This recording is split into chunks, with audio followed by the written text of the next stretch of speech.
This is John Kirkland of Deep Mud, and you're listening to Undergroundopolis. Welcome to Undergroundopolis, everybody. It's that time again, and you know what I'm going to talk about? You know what I'm going to tell you? Open mic at Dundee Tavern every Wednesday night, 7 to 10, because we love those people down there. 2224 Dundee Road in the Highlands in Louisville, Kentucky. Every Wednesday night, 7 to 10, unless it's 1,000 degrees outside or it's storming, because we are doing it outside under the tent. But tomorrow we should be there. And I'll just bring up my buddy Dylan Bean, young guy, probably 25, 26, new, breaking into the music scene a little bit, has started his own open mic at Match Cigar Bar. Man, I'm just screwing up left and right. I was looking at my cigar box guitar, so that's why I did that. Match Cigar Bar in Jeffersonville, Indiana, just 10 minutes across the river from Louisville. And he's doing that every Monday night from 8 to 11. And I think it's going to be a real good one, too, because there's not one in Jeffersonville that I know of. And I know where all the open mics are in this little region. But I think it's going to be a good one. And if you like to do open mics like I do, come on out, support them. And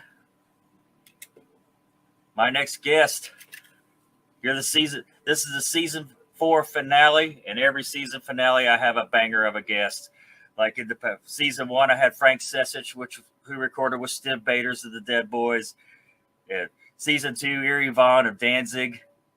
In season 3, Dear Forbidden, they've gone on hiatus because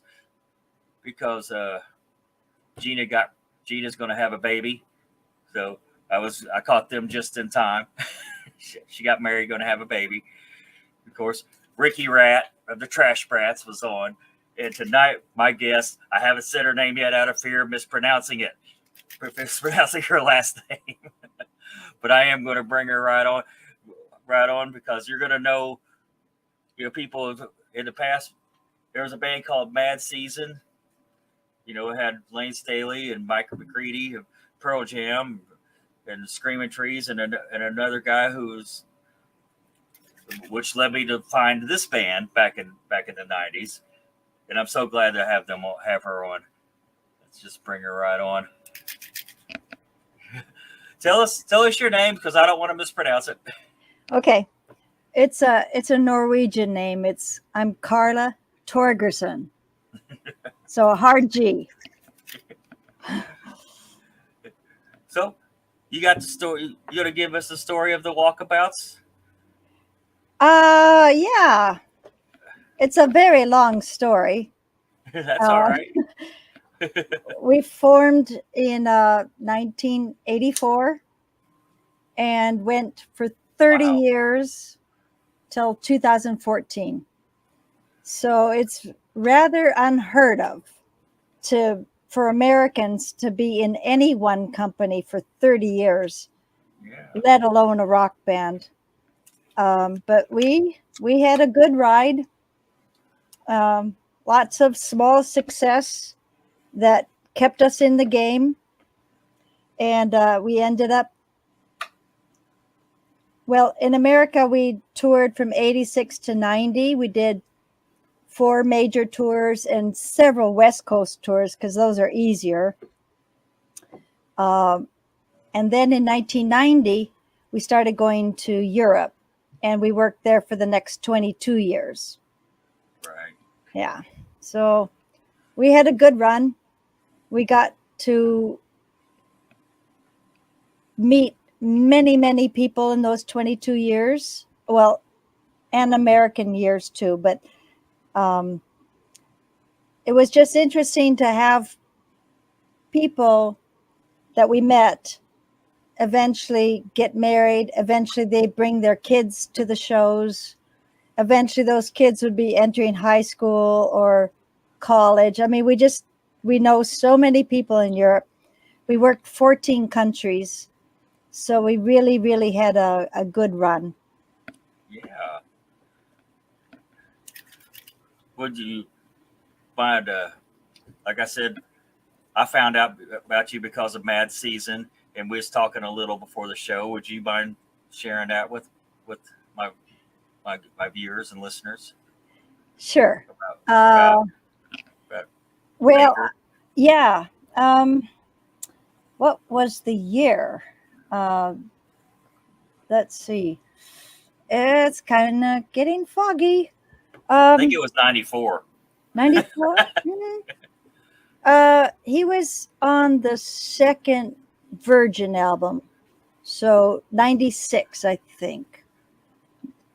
Anyway, Baker came to us via Mike McCready, who's from Seattle. Those two had met back, I believe, in Minnesota at I don't know the proper name for it. A cleanup farm is what I call it. That's street slang, though. And McCready brought Baker back after they did a band for 6 months there. He brought Baker back to Seattle.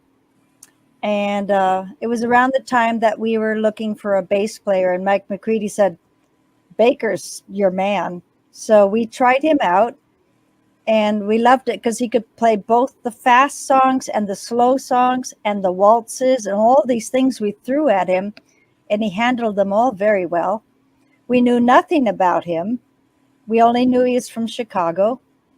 And so he joined the band, and we did get one album and 2 tours, 2 European tours with him. Then, sadly, he met a woman in Brussels, and for a long time that relationship was good. And then somehow, I guess Baker started slipping back onto uppers and a variety of drugs, and that she didn't like that. So she was kind of saying goodbye to him, and that turned him full tilt back to calling up his dealer and shooting up, and hadn't been doing anything like that for 7 years. So he unfortunately, sadly, OD'd, which was very strange for us. I mean, the Walkabouts are not known as a drug band, but we didn't even know about his drug history. So it was kind of strange. But suddenly he was gone. That's a tragedy. Yeah. That's a very tragic. So much tragedy in rock and roll. I think Lane Staley died. I don't know. Was it not long after that? Yeah. No, Baker kept him alive for a while, just because he was coaching him. Baker was very good in Seattle, coaching many, many people that were strung out on drugs. Oh, wow. Yeah. That's incredible. Mm-hmm. So I kind of thought the Walkabouts were still a thing. I didn't know you guys had ended it.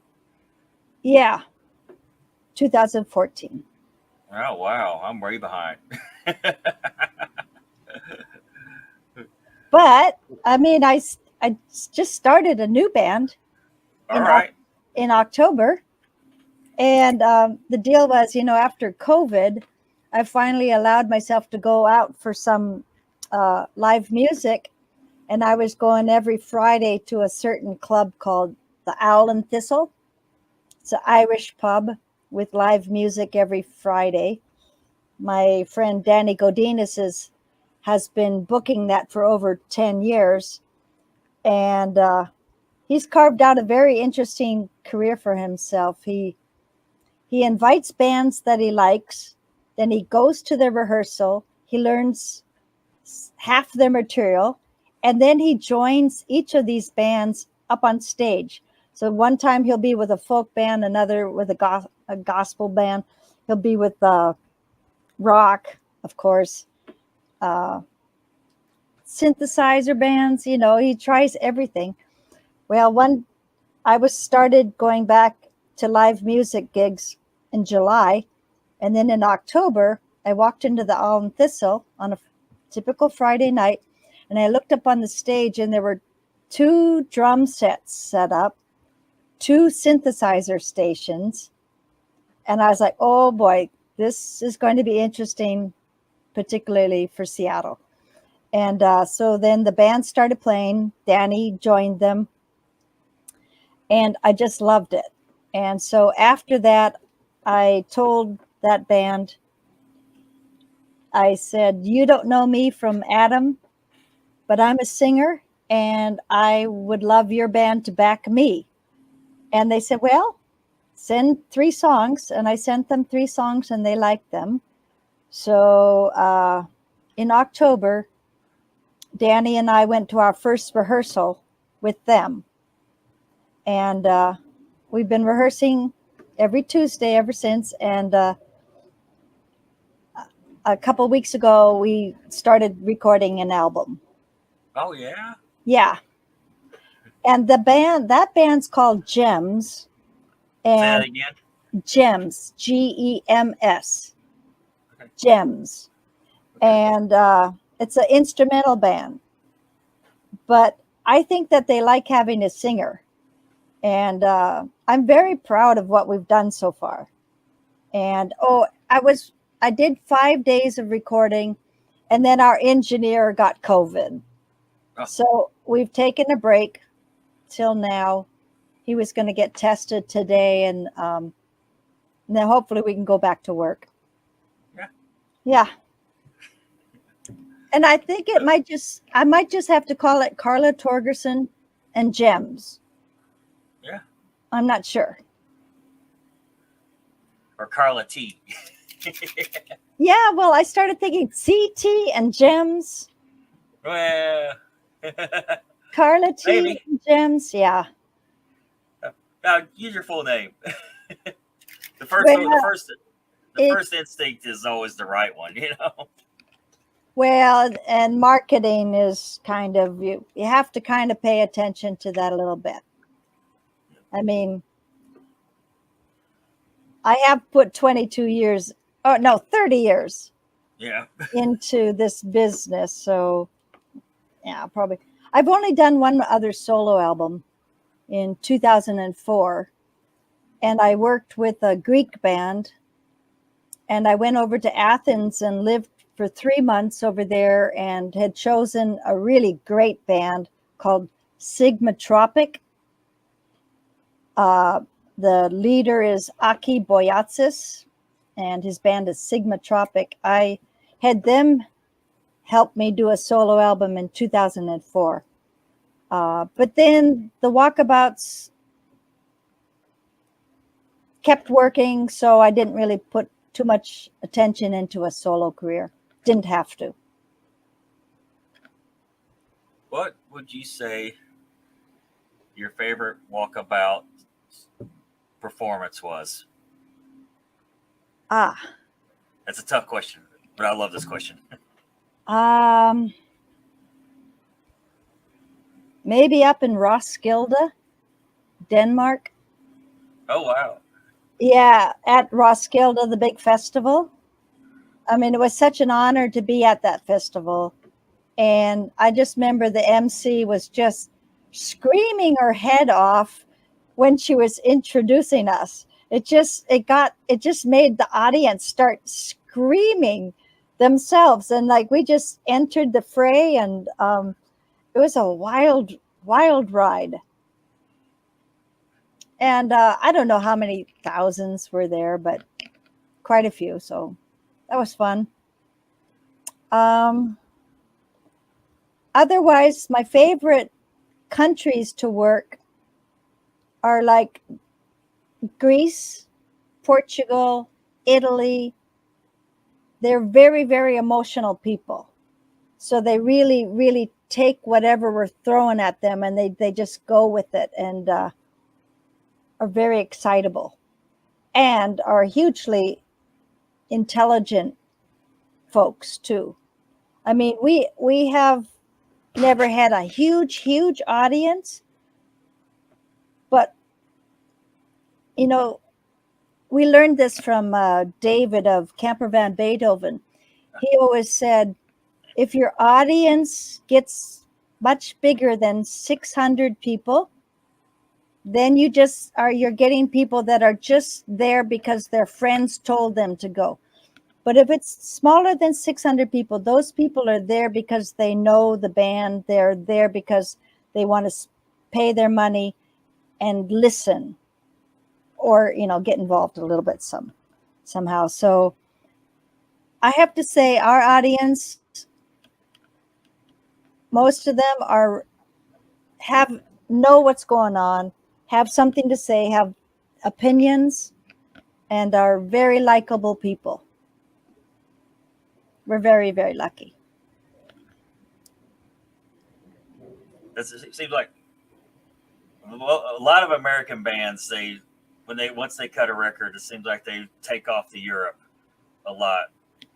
Like, I don't know if rock and roll is really dead in the United States. It seems like it kind of is in a way, because just by me watching my observations, how everybody takes off to Europe. Just, I've never gotten a tour of Europe. I've toured around the States, but I've never gotten a tour of Europe.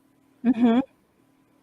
Well, Europe is very, very civil. And even if you're in rock and roll,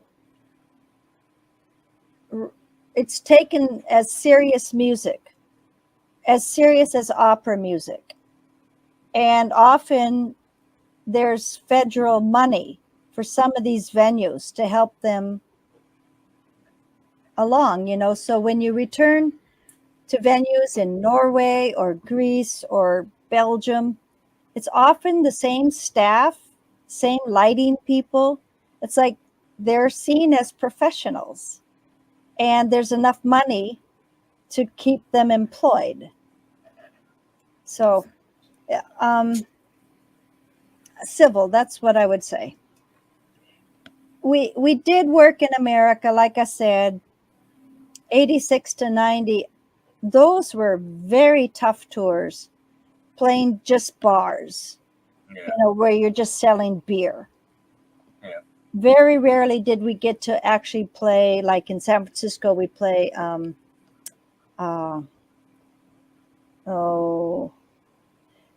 something with a name, a venue with a name behind it. And a venue that would actually feed the band a good dinner.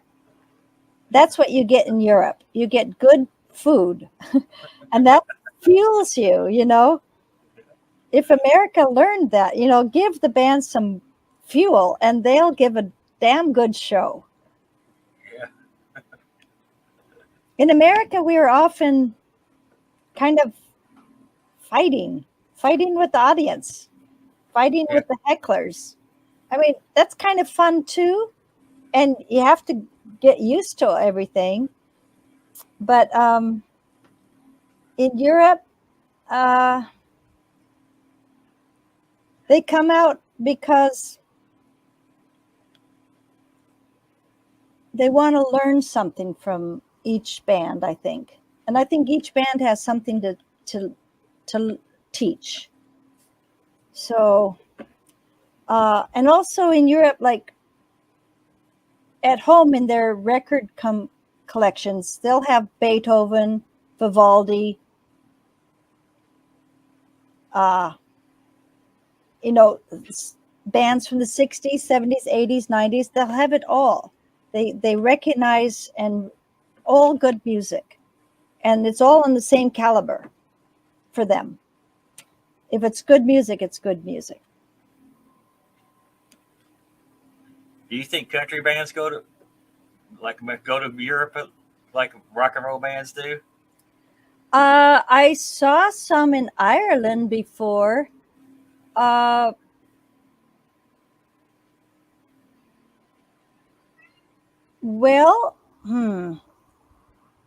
Like metal's huge over there. Yeah. Huge.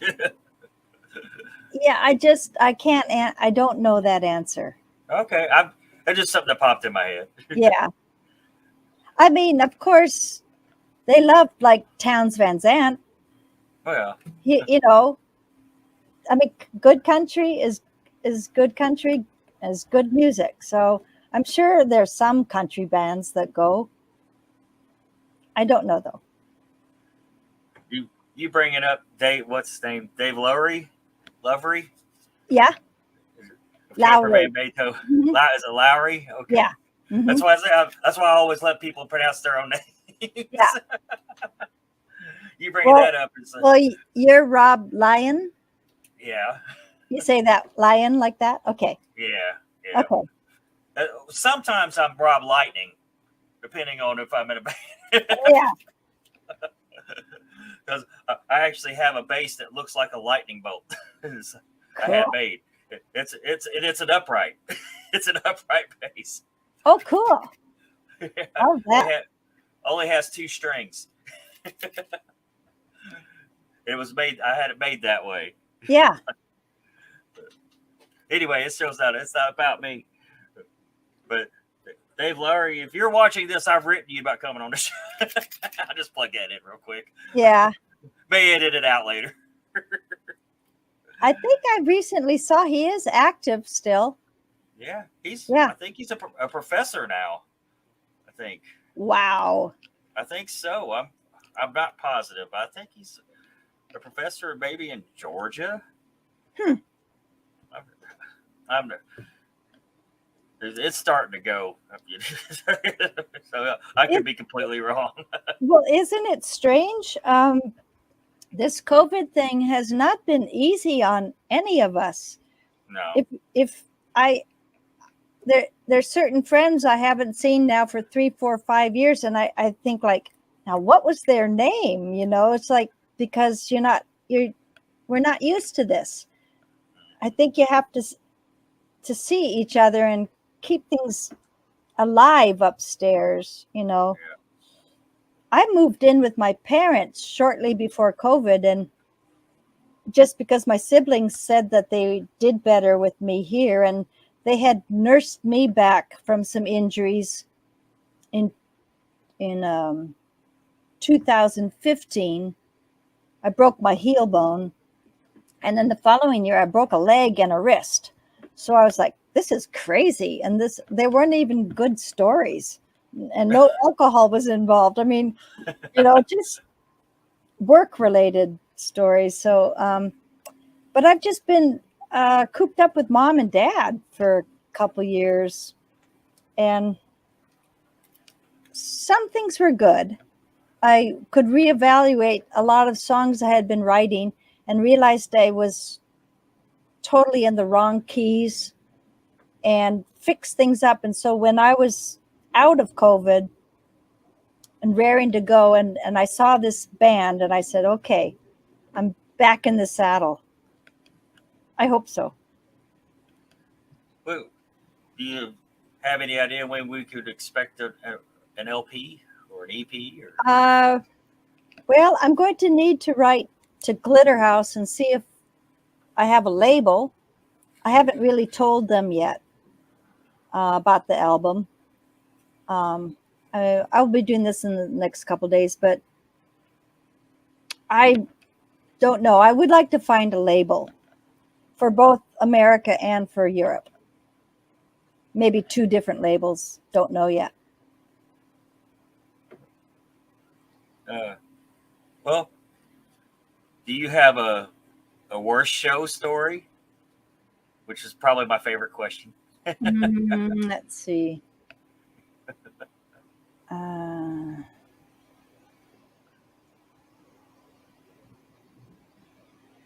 Maybe the time when we showed up to do a gig with Towns Vanzant, one of our heroes.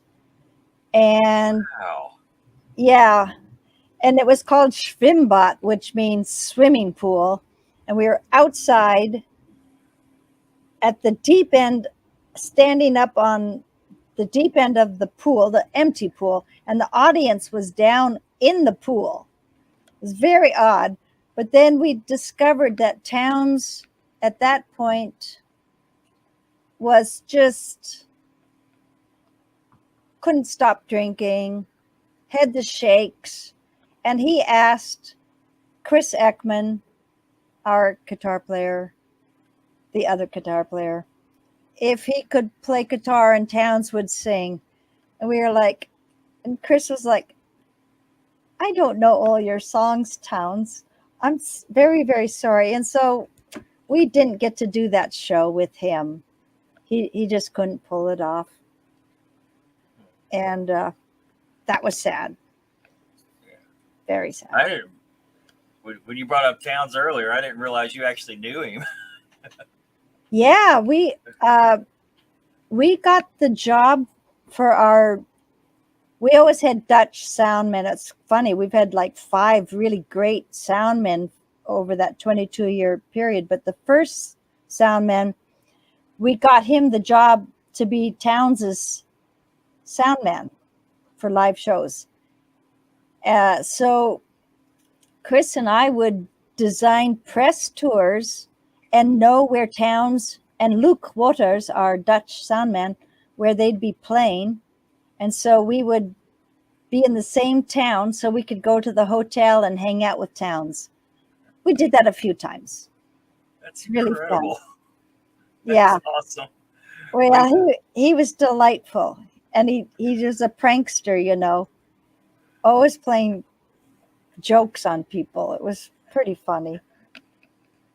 We have a Towns Vanzant celebration in Louisville. Well, we haven't had one last few years. Yeah.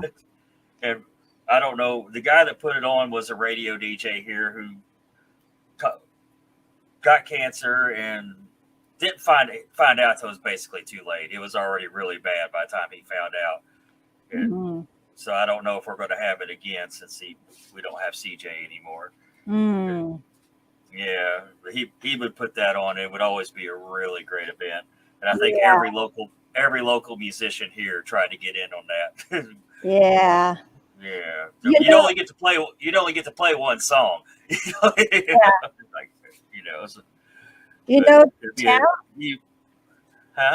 Towns at the end of his life, he was doing one of our songs in that last tour because Luke recorded him. He was doing one of our songs called Stopping Off Place. And when Towns sang that song, Chris said it was like Towns was taking a song back for himself. It was like influenced. After we got to know Towns's music, it hugely influenced how Chris Ekman wrote songs. And so it was interesting that when Towns did the song Stopping Off Place, it was as if he wrote that song. I'm blown away here. And then also Towns was in the middle of recording, you know, when he was working with that guy from Sonic Youth, the drummer. Mm-hmm. He was. I can't think of his name. Yeah, he was producing Towns's album, and Towns took a fall. And actually what he died of was he broke his hips. And then he got himself in his car, and apparently he just knew he was dying, and he drove all the way home. He wanted to die in his bed with his wife there in the house. So that's many happy stories here. No, that's amazing. That's amazing insight there, man. Yeah. I can listen to stuff like this all day. Unfortunately, I only got so much time on the show, but maybe we can catch up another time. But no, I'm not cutting you off. Okay. Could you narrow down a really personal Walkabout song that's really personal to you?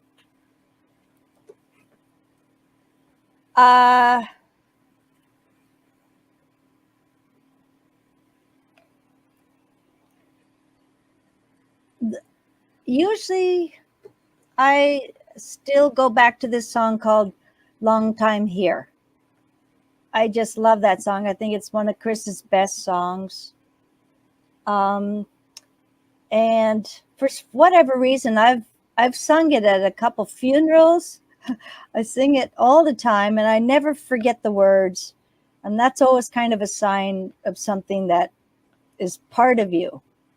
And I think I love that song the most of ours. Well, my favorite will always be "The Light Will Stay On" or "The Lights Will Stay On." Uh-huh. Is there a story behind it? Well, that was kind of funny because, that one came off the album Devil's Road, which we did for Virgin over in Europe. And the German president of Virgin, he said he chose that song to be the single. And we were like, what? The slowest song on the album?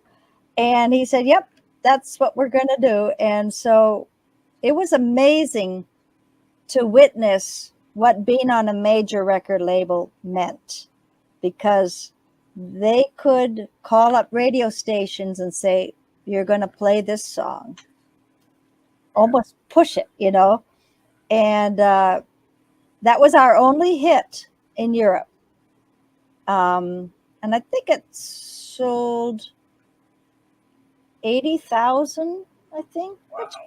It was 35,000 in Germany alone. That was really our country, but that's because that's where the money is. Germany always has the most amount of money, I think. But yeah, that was a good thing for us, and we made a video too.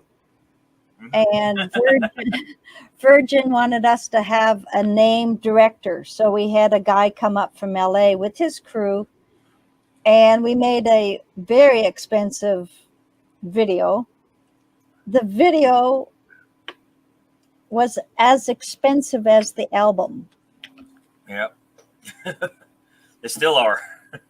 Yeah, but in hindsight, because it was seen, I mean, I remember it was quite a few years ago, but we were like, when views hit over 100, a million, we were like, well, good, we made that video, because somehow it got to people, it reached people, I guess.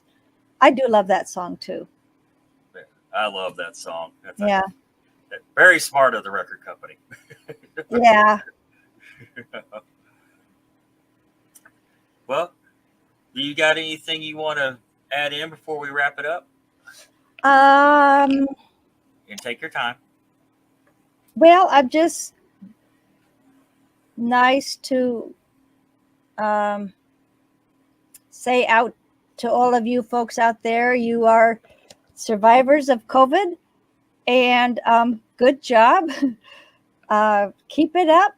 I hope that our country keeps it together.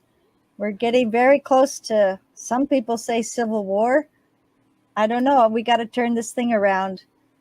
We just can't, Republicans, Democrats just can't hate each other just for stupid reasons. And we've got to pull it together rather quickly, or we can see how fast things can go south.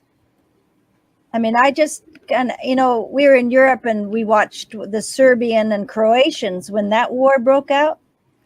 We couldn't believe these two countries that were very intermarried and related to each other, that they could just fall apart and start slaughtering each other.